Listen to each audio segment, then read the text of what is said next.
inclusive in Dutch। Title थोड़ा complicated सा है पर स्टोरी मजेदार है।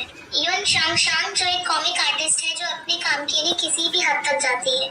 शांग शांग फू ग्रुप के वारिस फू सिहान जो पैरों से चल नहीं सकता उसके ऊपर स्टोरी लिखती है, पर कैरेक्टर को अच्छे से समझने के लिए वो एक दिन फू सिहान को स्टॉप करती है और पकड़ी जाती है। पकड़े जाने पर शान शान को सब सच बताना पड़ता है, पर सिहान उसकी और उसकी कंपनी के ऊपर कोर्ट केस कर देता है। कंपनी का मालिक शान शान से कहता है कि चाहे जो भी हो तुम्हें ये मैटर सॉल्व करना होगा। अपनी कंपनी और कॉमिक बचाने के चक्कर में शान शान फू कॉर्पोरेशन में अलग तरीके से घुसने की कोशिश करती है पर नाकाम होती है। फिर शान शान पार्किंग एरिया में जाती है पर वहाँ सिक्योरिटी गार्ड उसे कैमरे में देख लेता है और उसे पकड़ने आता है, पर शान शान इतने में फू सिहान की कार के ट्रंक में छिप जाती है और कार के साथ फू सिहान के घर पहुंच जाती है और वहां जाकर फू सिहान से केस वापस लेने को कहती है। उसी दौरान घर पर फू सिहान की सौतेली बुआ आ जाती है। बुआ कुछ उल्टा सीधा ना समझे इसलिए सिहान शान शान को बेड पर ब्लैंकेट के नीचे छिपा देता है। बुआ आके फू से डेट पर जाने को कहती है पर फू सिहान मना कर देता है, तो वो सिहान से कहती है कि मुझे कोई वजह दो। सिहान ब्लैंकेट हटा देता है क्योंकि मेरी पहले से ही गर्लफ्रेंड है। शान शान सोचती है कि शायद फू सिहान के ऊपर फैमिली प्रेशर है और अगर वो उसकी हेल्प कर देगी तो शायद फू सिहान खुश होकर उसका केस वापस ले ले। तो क्या था, शान शान सिहान की गर्लफ्रेंड की एक्टिंग करने लग जाती है। बाद में शान शान केस वापस लेने को कहती है। सिहान कहता है कि तुम्हें पता है ना किसी के घर पर ऐसे घुसना कितना बड़ा क्राइम है, पर मैं तुम्हें छोड़ रहा हूँ, अब जाओ यहाँ से। और शान शान को वहाँ से बाहर निकाल दिया जाता है। अगले दिन दादा और बुआ साथ आते हैं और फू सिहान से उस लड़की का पूछते हैं जो रात उसके कमरे में थी। फू सिहान झूठ बोल देता है कि यून सियांगशान यून ग्रुप की बेटी है। कोई यून ग्रुप के बारे में ज्यादा जानता नहीं होता क्योंकि वे कनाडा रहते होते हैं, पर तब भी बुआ फू सिहान की शादी अपनी पसंद की लड़की ज़िरो से कराना चाहती है, पर सिहान इससे बिल्कुल इनकार कर देता है। दादा शांग शांग से मिलने को कहते हैं। उधर शांग शांग की मम्मी हॉस्पिटलाइज्ड होती है तो वो हॉस्पिटल में होती है। फू सिहान शांग शांग को अपनी फियांसे होने का नाटक करने को कहता है। पहले तो शांग शांग मना कर देती है, पर सिहान कहता है कि वो पैसों के साथ साथ केस वापस ले लेगा और इससे उसे कॉमिक लिखने में आसानी होगी। शांग शांग इसके बावजूद मना कर देती है। सिहान कहता है कि सोच लो तुम्हारी मॉम हॉस्पिटलाइज्ड है और उनके इलाज का खर्चा भी वही उठाएगा। दोनों कॉन्ट्रैक्ट साइन करते हैं। अगले दिन शान शान फू मेंशन पहुंचती है पर नर्वसनेस की वजह से वो वॉशरूम जाती है। वॉशरूम से आते हुए शान शान आंगन में एक बुढ़े आदमी को देखती है जो कटहल काट रहा होता है, तो शान शान उन्हें देखकर कहती है कि कितने बुरे लोग हैं, कैसे इतनी बड़ी कटहल आपसे कटवा रहे हैं। वो बूढ़ा आदमी शांग को भी वो खाने को देता है, तो शांग कहती है कि वो बहुत नर्वस है क्योंकि उसे खड़ूस फू से मिलना है। मैंने तो सुना है कि वो बहुत स्ट्रिक्ट भी है। तुम इतनी प्यारी हो, उन्हें पक्का अच्छी लगोगी। फिर शांग रास्ता पूछ वहाँ से जाती है। वही दादाजी मिस्टर फू होते हैं। ये देख शांग शांग बहुत शौक हो जाती है। दादाजी शांग शांग को बहुत पसंद करते हैं। बुआ जानबूझकर शांग शांग को एक पार्टी में इनवाइट करती है। अब फू सिहान शांग शांग को अपने घर रहने के लिए ले आता है। घर पर मेन केयर टेकर बुआ का आदमी होता है। असिस्टेंट शांग शांग को उसका रूम दिखाता है जिसे देख वो बहुत खुश होती है और बहुत हल्ले मचाती है। शांग शांग टावर में नाच रही होती है और फिसलकर गिर जाती है। फू सिहान आवाज सुन अंदर आता है। शांग शांग का टावर खुल चुका होता है। फू सिहान उसे अपनी चादर दे निकल जाता है। अब शांग शांग को पार्टी में जाने को तैयार करने के लिए बहुत सारे प्रोफेशनल्स बुलाए जाते हैं। फू सिहान शांग शांग को देखता ही रह जाता है। शांग शांग पार्टी में जाती है और दो लड़कियां उसे परेशान करती हैं, यहाँ तक कि ड्रिंक भी गिरा देती है। ये वही लड़की होती है ज़ीरो जिसे बुआ सिहान की शादी कराना चाहती है। वो आके उन दोनों लड़कियों को सुनाती है और शांग शांग को दूसरा शॉल उड़ा देती है जिसमें दूसरी भाषा में कुछ गलत लिखा होता है। उधर फू सिहान चिंता में बैठा होता है कि पता नहीं पार्टी सही जा रही है कि नहीं, सब ठीक होगा कि नहीं। ज़ीरो वापस आ उन लड़की के साथ खुशी खुशी खड़ी हो जाती है। यानी ये सब इस लड़की का प्लान था, शांग शांग को बेइज्जत करने का। बुआ फ्यूचर मिसेस फू को अनाउंस करती है और शांग शांग उस शॉल के बिना आती है और उस लड़की को देख मन में कहती है कि इसे क्या लगता है, मुझे पता नहीं कि कितने साल से ये सिहान को पटाने में लगी है। तुम चालाक, तुम्हें महा चालाक। ज़ीरो आके शांग शांग को ड्रिंक ऑफर करती है पर शांग ज़ीरो के ऊपर ड्रिंक गिरा देती है और वही शॉल उड़ा देती है जो उसने शांग को दिया था। गुस्से में आके वो शांग के मुंह पर ड्रिंक फेंक देती है पर शांग ज़ीरो को पूल में धक्का दे देती है। बुआ शांग शांग को बहुत सुनाती है।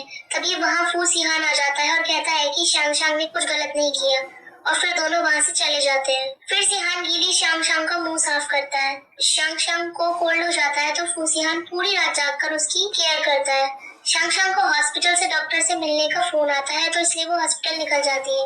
लिफ्ट में शांग शांग को शक होता है कि ज़ीरो उसका पीछा कर रही है। शांग लिफ्ट से उतरने के बाद उसका चश्मा हटा देती है और शोर मचा देती है कि सुपरस्टार ज़ीरो। लोग उसे घेर कर खड़े हो जाते हैं। शाम फिर अपनी मॉम से मिलने जाती है, पर वो अपने वार्डमेट के साथ गेम खेलने में लगी होती है और वो लड़का शाम के साथ भी गेम खेलता है। शाम जब वापस आ रही होती है तभी एक बूढ़ा आदमी बेहोश हो जाता है, तो शाम उसकी हेल्प करती है और उनको हॉस्पिटलाइज कराती है। शाम शाम घर वापस आती है तो फू सिहान उसे बहुत सुनाता है कि तुम ऐसे कैसे जा सकती हो, अगर लोगों को पता चल जाता तो क्या हो सकता था। शाम से माफी मांगती है और लटका मुंह लेके वहाँ से चली जाती है। सुबह दोनों ग्रैंडमा के बर्थडे का गिफ्ट खरीदने के लिए निकलते हैं तो देखते हैं कि बाहर बहुत सारे रिपोर्टर्स इकट्ठे हैं और वे शाम से पूछते हैं कि आपका और मिस्टर फू का क्या रिश्ता है। मेरी मंगेतर का। और फू सिहान शाम को किस कर देता है। शाम अंदर जाकर सिहान पे गुस्सा करती है कि तुम ऐसे कैसे ये कर सकते हो, वो मेरी फर्स्ट किस थी। फू सिहान शाम की हरकतों पर हंसने लगता है। तभी असिस्टेंट कहता है कि मिस आप ऐसे मत रिएक्ट करें जैसे आपका मिस्टर फू ने फायदा उठा लिया। मिस्टर फू की भी ये फर्स्ट किस ही थी। देखो गलती तुम्हारी थी, मैंने तो बस तुम्हारी मदद की। तुम नहीं जानते तुमने क्या कर दिया, अगर वो न्यूज मम्मी ने देख ली तो। टीवी पर मसाला न्यूज देख दादाजी दोनों से मिलने पहुंचते हैं। दोनों के दोनों दादा के सामने एक्स्ट्रा स्पीड बनने का नाटक करते हैं। अब से तुम मुझे सिहान नहीं कहोगी, तुम कहोगी हान। बेचारा असिस्टेंट दोनों की क्रिंज एक्टिंग को देख शौक हो रहा होता है। असिस्टेंट से सिहान को पता चलता है कि शाम कल अपनी मॉम के डॉक्टर से मिलने गई थी, तो उसे बुरा लगता है कि उसने शायद शाम को कल ज्यादा ही डांट दिया था। उधर शाम खुद को किस और रोमांटिक सीन सोचने से रोक नहीं पा रही होती है। अगली सुबह सिहान शाम को मनाने के लिए एक बिल्ली लेके आता है और कहता है कि जैसे तुम्हारी कॉमिक बुक में बिल्ली है ऐसी ही बिल्ली मैं ले आया और इसका ख्याल रखने में तुम मेरी मदद करोगी। शाम बहुत खुश होती है। वैसे तुम्हारे इतना अच्छा बिहेव क्यों कर रहे हो? एक्चुअली मैं कल तुम्हारे साथ बहुत रूड था इसलिए मैं माफी मांगना चाहता था। शाम जब बिल्ली के साथ खेल रही होती है तब सिहान उसकी पिक्चर खींचता है। शाम को शक हो जाता है तो शाम फू से फोन छीनने जाती है और फू पर गिर जाती है। दोनों दादाजी के लिए पुराने चाइनीज आर्टिस्ट की बनाई हुई पेंटिंग खरीदने जाते हैं, पर फू की बुआ पहले ही जाके खरीद लाती है।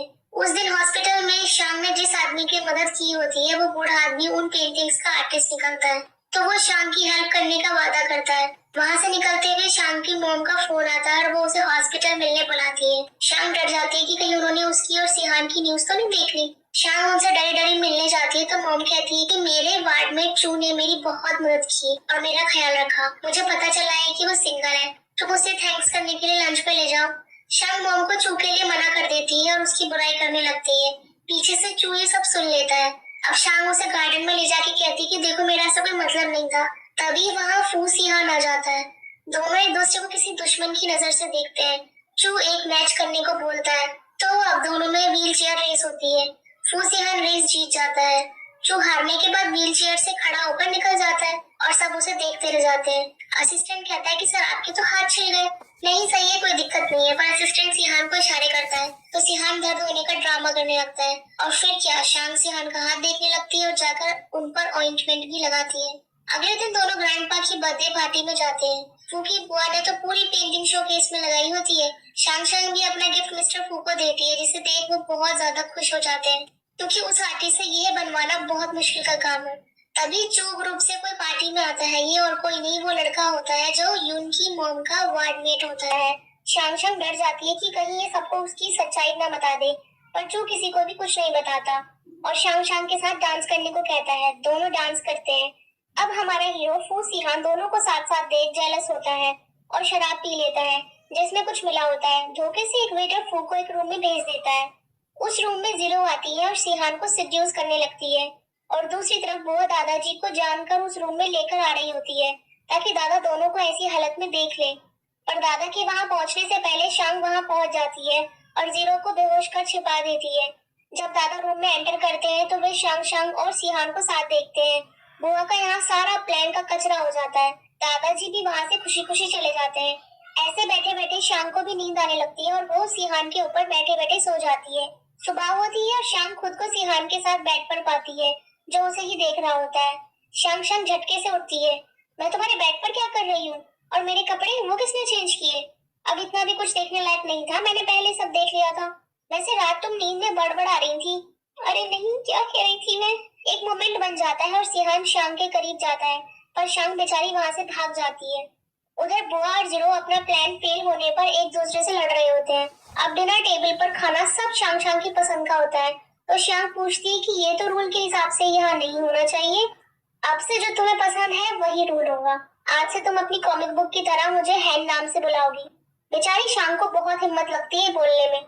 फिर शाम हिचकिचाते हुए सिहान से उसके पैरों के बारे में पूछती है, जिसपे सिहान बताता है कि 7 साल पहले एक एक्सीडेंट की वजह से ऐसा हुआ। मैंने सुना है कि उसमें तुम्हारे पापा। हाँ, उस एक्सीडेंट में मैंने मेरे पापा को खो दिया था। नेक्स्ट सीन, वो सिहान किसी अमेरिका में रहने वाले से फोन पर बात करता है और असिस्टेंट से कहता है कि इसका मतलब वो एक्सीडेंट नहीं था, बल्कि सोची समझी साजिश थी। और तभी फू सिहान अपनी चेयर पर से खड़ा हो जाता है। अब फू सिहान सबूत लेने अमेरिका जाने की बात करता है। तो क्या हम तुम्हारे पैरों का सच मिस यून को बता दें? नहीं, जितना उसे पता होगा उतना उसके लिए खतरा हो सकता है। शाम काउच पर सो जाती है तो सिहान उसे गोदी में उठा बेडरूम में लेके जाता है। अगले दिन ब्रेकफास्ट पर शाम असिस्टेंट सिहान को पूछती है तो वो सिहान का अमेरिका जाने का बताता है। असिस्टेंट बताता है कि उनकी गैर मौजूदगी में उनकी जगह तुम कंपनी संभालोगी। क्या? मैं? कैसे? मुझे तो कुछ नहीं पता। आपको आज एक डील साइन करनी होगी और उन्होंने पहले ही बोर्ड को बता दिया है।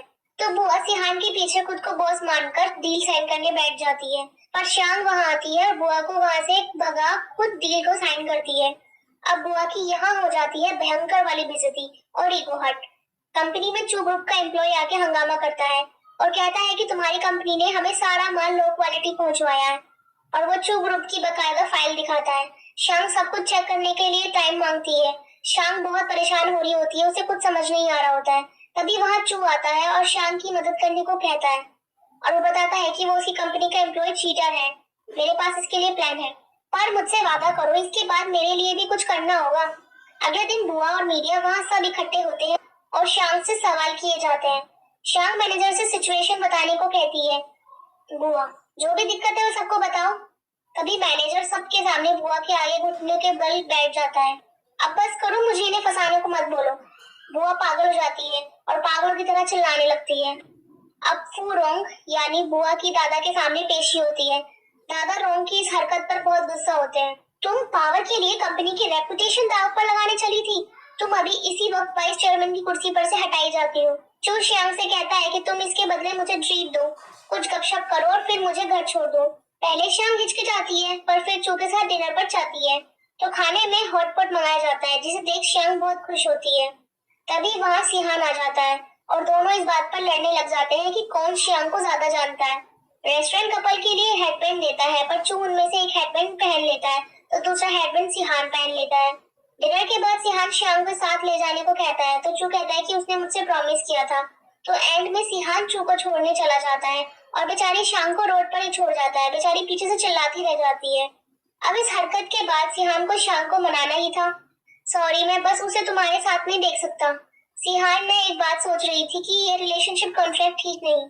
उसने क्या कहा है तुमसे जो ये बात तुम एकदम से कर रही हो? क्योंकि एक रियल कपल को कॉन्ट्रैक्ट की क्या जरूरत? हाँ, हमारा कॉन्ट्रैक्ट अभी से खत्म और अब से तुम मेरी असली मंगेतर हो।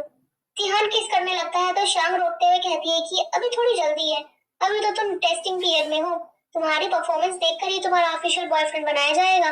सिहान तब भी किस कर देता है। वो सिहान ये चीटिंग है, वो सिहान ये चीटिंग है। शांग फिर कंबल ओढ़ लेती है। अब दोनों एक बेड पर लेटे होते हैं। शांग को बहुत अजीब लग रहा होता है। मैं तुम्हें सोते हुए देखूंगा। नहीं, ऐसा तो मैं नहीं सो पाऊंगी, तो मैं अपनी आंखें बंद कर लेता हूँ।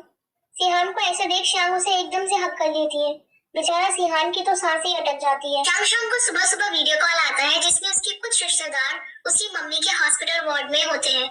यह देख शांग जल्दी से हॉस्पिटल के लिए निकल जाती है। रिश्तेदार मम्मी से कहते हैं कि हम एक दूसरे की मदद करनी चाहिए। तुम्हारी बेटी ने इतना भी लड़का ढूंढ लिया है शादी के लिए, तो क्या तुम कुछ पैसे उधार दे सकती हो? क्या लड़का? तभी वहाँ शाम पहुँच जाती है और उन रिलेटिव्स को झाड़ वहाँ से भगा देती है। अब मम्मी को पता चल गया तो वो उससे लड़के के बारे में पूछती है।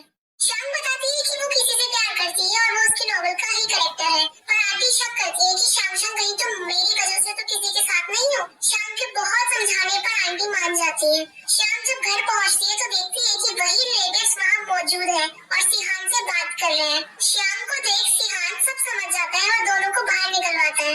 रिलेटिव्स के जाने के बाद शाम अपनी आइडेंटिटी रिवील को लेकर स्ट्रेस करती है कि वे दोनों दादाजी से आइडेंटिटी छुपाकर धोखा दे रहे हैं। पर सिहान कहता है कि जब सही मौका आएगा वो उनको सब बता देगा और वो शाम की मम्मी से भी मिलने का वादा करता है। अगले दिन शाम जब सोकर उठती है तो देखती है कि वो दोनों रिलेटिव वहाँ एज सर्वेंट काम कर रहे हैं। तभी वहाँ दादाजी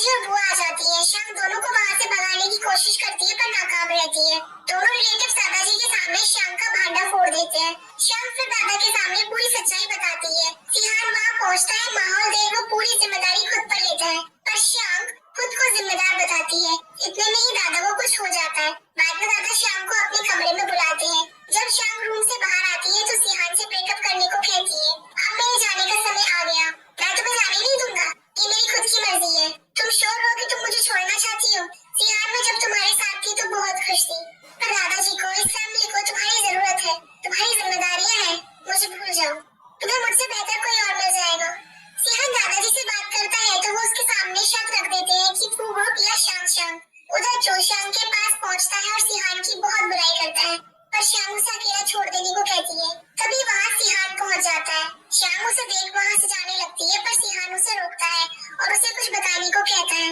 दादाजी ने कहा है कि वो मुझे फू ग्रुप का मालिक बनाना चाहते हैं, पर उनकी शर्त है कि मैं तुमसे नहीं मिल सकता, तुम्हें यही करना चाहिए। मैंने मना कर दिया क्योंकि मैं तुमसे अलग होने का सोच भी नहीं सकता, जिंदगी तुम्हारे बिना। तभी सिहान व्हील चेयर पर से खड़ा हो जाता है। 7 साल पहले मैं पापा के साथ एक ट्रिप पर गया था, तब वहाँ एक्सीडेंट में पापा नहीं रहे और मेरे पैर बहुत बुरी तरह इंजर्ड हो गए और मैं व्हील चेयर पर आ गया। मुझे शक है कि सबके पीछे फू रॉन्ग थी, जिसने कार के ब्रेक के साथ छेड़खानी की, क्योंकि उसे पापा की पोजीशन चाहिए थी। अगर उसे कुछ चाहिए तो उसे पाने के लिए वो कुछ भी कर सकती है। मेरे पास कुछ चारा नहीं था, इसलिए मुझे खुद को कमजोर बेचारा दिखाना था, जिससे वो सतर्क न हो। मैंने चुपचाप फिजिकल ट्रेनिंग ली जब तक मेरे पैर पूरी तरह से रिकवर न हो गए। मैं यूएस की कुछ सबूत इकट्ठे करने गया था, पर उसने हर एक सबूत मिटा दिया। अब एक ही चारा बचा है कि वो अपने क्राइम खुद एडमिट करे, और उसके लिए मुझे तुम्हारी मदद चाहिए।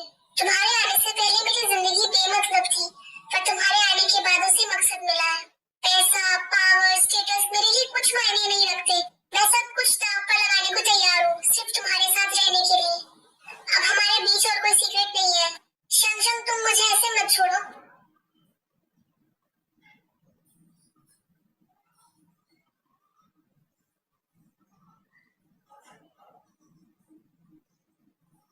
अब शंग शंग बुआ फूरों से मिलने पहुंचती है।